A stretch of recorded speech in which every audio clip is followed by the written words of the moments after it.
Riddle me this, black man. Who is your people? If my mothers and fathers was the first builders, the first people who gave astronomy, math, science, So who are your etc., people? this Who are your earth is people? my turf. Who is your people? I just told you. You ain't told me nothing. It's on the screen. They're my people. 20 years ago, I promise you, 20 years ago in the United Kingdom, Jamaicans and other Africans in the United Kingdom, 30 years ago, they were calling the Somali people, they are black, but they're not black like us. They are black, but they're not one of us, right? Because what they mean by that is they have our skin tones, but they are not like us, meaning they just have, with the only similarity we have with these people is the color. 30 years ago, the blacks in England used to discriminate against Somalis, not because they are Somalis, because they felt as though we were people with dark skin, but not black, however benefiting from whatever other blacks are benefiting from. They thought we were basically scammers, using our dark skin to scam the government to use black benefits or black privilege, right? That's what they thought. The same thing goes to Minneapolis in America, okay? A lot of Somalis were targeted by, when 30 years ago Somalis went there, a lot of Somalis got targeted because of the same reason. In my generation and the middle generations are the ones who normalize this concept that perhaps, hey, maybe Somalis do look distinctive, but maybe, just maybe they are black and we should, it's about time we accept them. Until today, I'm from Uganda, right? I used to live in Uganda and Kenya, okay? When, I went to Uganda 2003. This is when the Somali community in Uganda was very little, very small. The Ugandans used to ask us, where are you guys from? Because you guys are not African. In school, I used to have long curly hair, right?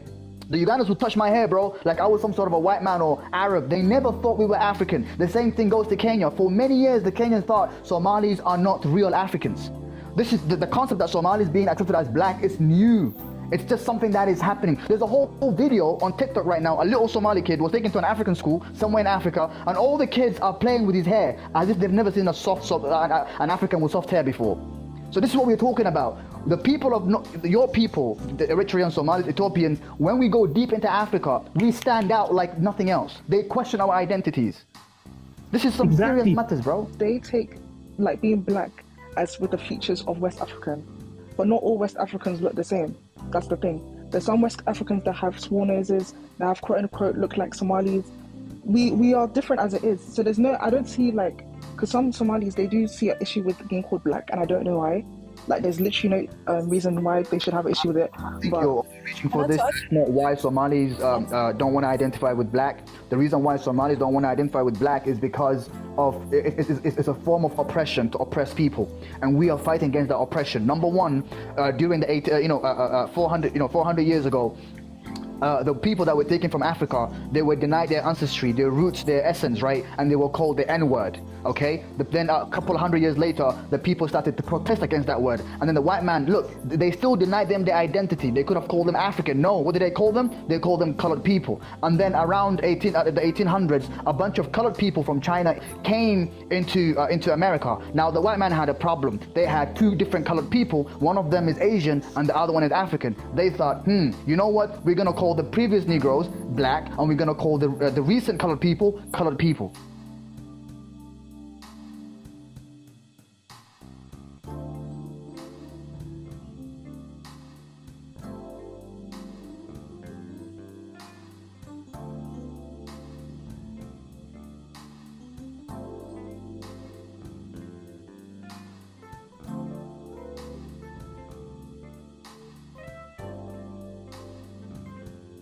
They still denied them their identity, their ancestry. The white man did not call you black to give you a sense of identity, but to steal the identity and the essence of a specific people, and they have done that successfully. So this is probably going to be an unpopular opinion.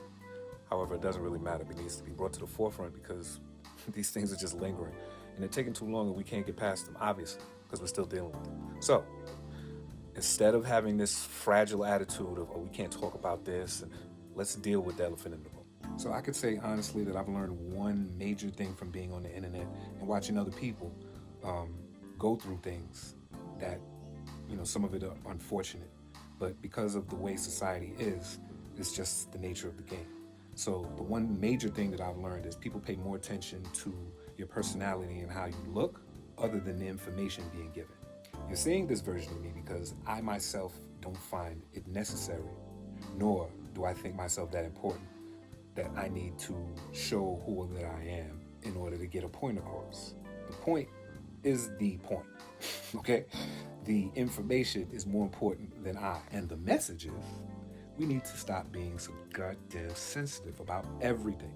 We need to be able to speak about things that are plaguing the society. We need to be able to discuss things. If things are pointed out to you and you can make changes, that's what you should do. This is common sense. First up on the docket is race. If you grew up in North America, if you grew up in any colonized society, then you understand what race is. You understand what segregation is. You understand what separation is, because that is what you've been subjected to from the time you've been on the planet. That is just a fact. And if you want to say, oh, it doesn't matter, and you're lying. Of course it matters. Everybody doesn't have the same idea of it, so of course it would matter. People have been given certain ideals and ideas and projections about what race is.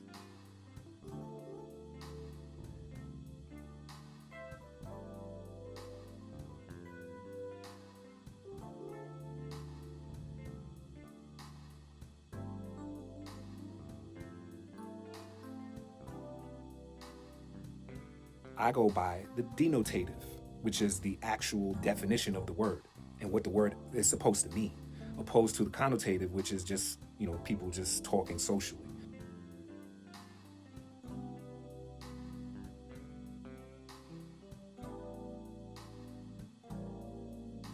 Now that's an easy fix for me. So if you just stipulate, well, I'm going with the actual definition, then the argument is over. And people have to understand that. There's no more opinions. It is what the definition is. After that has been established and you still are going off on a tangent, then there's nothing else to discuss with someone like that, right? So with a reasonable person, the discussion is now seen from a different perspective. And then we can get somewhere, but we can't get anywhere where people don't even understand the words that they're using. So if you look at the word ethnicity and what that means,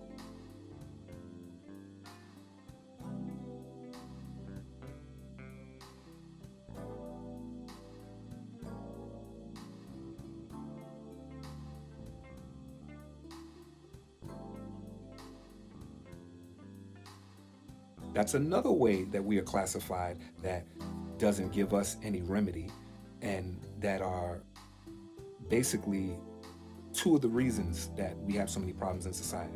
We're dealing with so-called race, which is a social construct, meaning social experiment, and ethnicity, which was created during the times of slavery.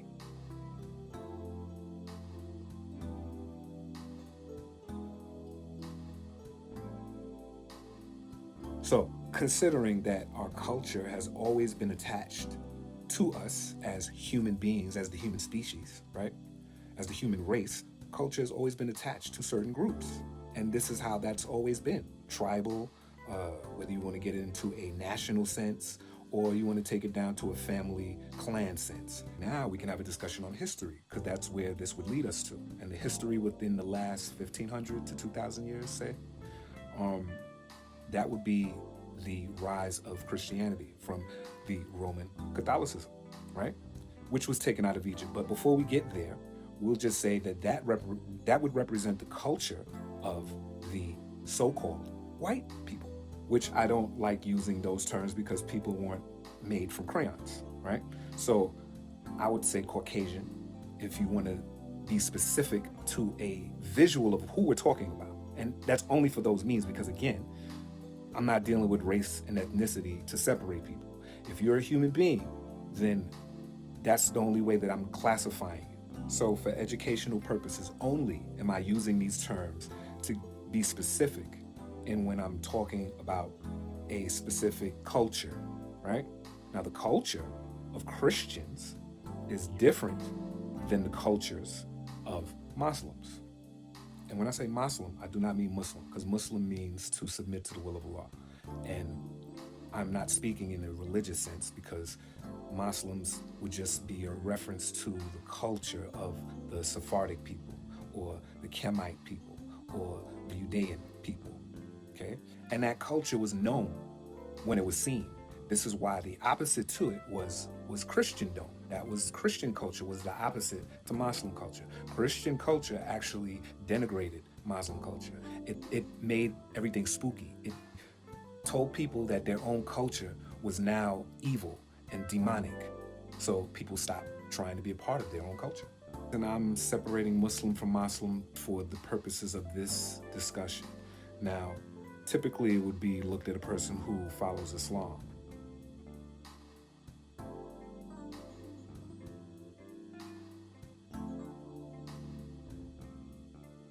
However, Islam today is a religion. It's an indoctrination of those people who would be called Muslim. Those people who would be called Muslim are following the culture of Islam, which is two different things. And that's a whole nother discussion for another day. I know historically that Christians made learning, learning, yes, mathematics, that was considered evil. If you were taking a bath, that was considered evil. All of the things that the Moors brought into Al-Andalus, which would be called Spain, was now evil. Astrology, astronomy, any of those things, evil. And until the church itself became more open to the use of certain things, then it came trickling down to the general public who are just the word Cretan. See how that applies to Christianity, because that's what Christians were called in, I'd say, medieval times. Yeah, do some research on that.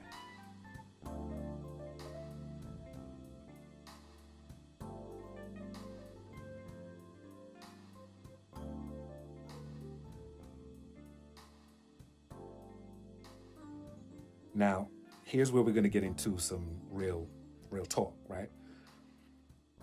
This is going to be unpopular, but we, as original people, melanated people, right? The people who created civilization, we went left, made a detour, started disregarding our own culture, our own rules that we made in civilization and society. Then somebody else took over. And we don't like the way that they're running things because of how we were running things. The rules are somewhat there, but they're skewed by their culture and how they see things through their lens, through their ethnicity, right? So that's the issue we have here that we're not discussing, and that needs to be discussed, is where I come in. Let's talk about it. Let's get in the comments. Say something that would make me think that you're actually intelligent and you have something to say, and not just want to go back and forth with intellectual masturbation, because I'm not here for that. I'm solution-based. So if you're sticking to the problem, then you have a problem. So this basic understanding in the difference of culture and how it plays a part in why I believe that critical race theory needs to be taught in school, because we have to deal with these issues that got us here. We can't correct them if we are choosing to believe that they don't exist. That is insanity. Like something doesn't exist because that's the way you feel. How you feel has to take a back seat to facts and logistics. That has to be the standard. If we're going based on how we feel, then we're never going to get anywhere. And that is what I see in my life experience, just watching people interact, watching people on the internet, in public, just debates. Most people are talking two different languages and think they're not. One language is emotions and the other language is logic.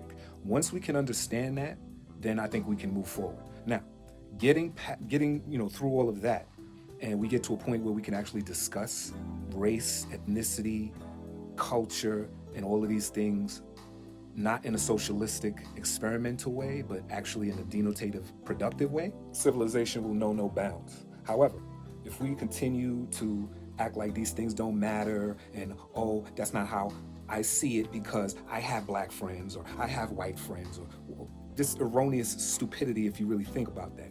You just have friends, right?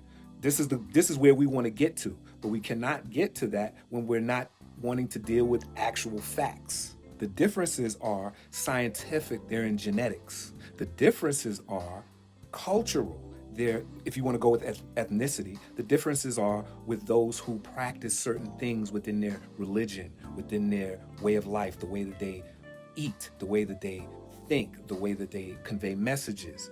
These are all cultural aspects. There are differences, and differences and diversity make this world what it is. So if you're going with Allah, God, Yahweh, Jehovah, and the creation of this world, then you have to understand that this is why it was created. And the beauty of it is the diversity. So we shouldn't be focused on those things. Why is my way of life a bother to you? And how can we fix that? You know, whoever created this thing. And this is the beauty of being here, going through life and experiencing life with all of these different species and wonders of the world. Then what are we doing? We being the highest forms on the planet are thinking so low. The equation is incomplete.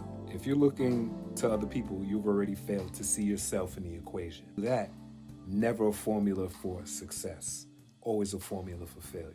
Most of us in, let's say, inner city communities or in culturally, what you would consider Black or African American, most of us in that culture, we're having a discussion that is erroneous because we've been given this discussion instead of a real actual conversation about what's really going on and why we're separated.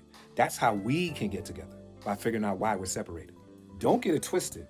I'm not saying that you shouldn't look at others at their part in this, but I'm saying the staple or the standard is always yourself. It's always self-awareness, because the self is the savior. That's just pretty much it. Peace of the gods. They understand, they know. And once we're no longer divided, we can now sit down at the table with anybody. We can sit down with any other ethnicity or culture. Once we get ourselves together, then we can sit down with anybody and have these discussions, and then we'll probably get somewhere. Because first off, they need to know the facts and the truth about what, I mean, with everything that they're finding today, you can't hide it anymore. Humanity, because of these original people who gave us civilization, we've been able to build upon what they taught us, right? And going even further than what they've laid down as a foundation. And that's just the fact of the matter. We are who we are today because of the history, the things that went on in history. And we need to take responsibility for our part in it, because we did things to go against our culture and ourselves that wound up making us more divided and separated than we had already been before other people came in and separated us even more and then took over everything. So we have to acknowledge that. And I think that's where a lot of us are having the problem.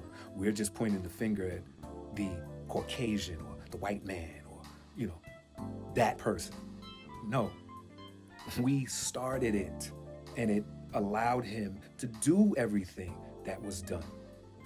That's just the facts. And once we understand that, then we can actually move forward. Whether you call them dirty Moors, whether you call them backbiting traitors, whether you call them Black, African American, or with agendas. Doesn't matter what you call them. They look like you and I.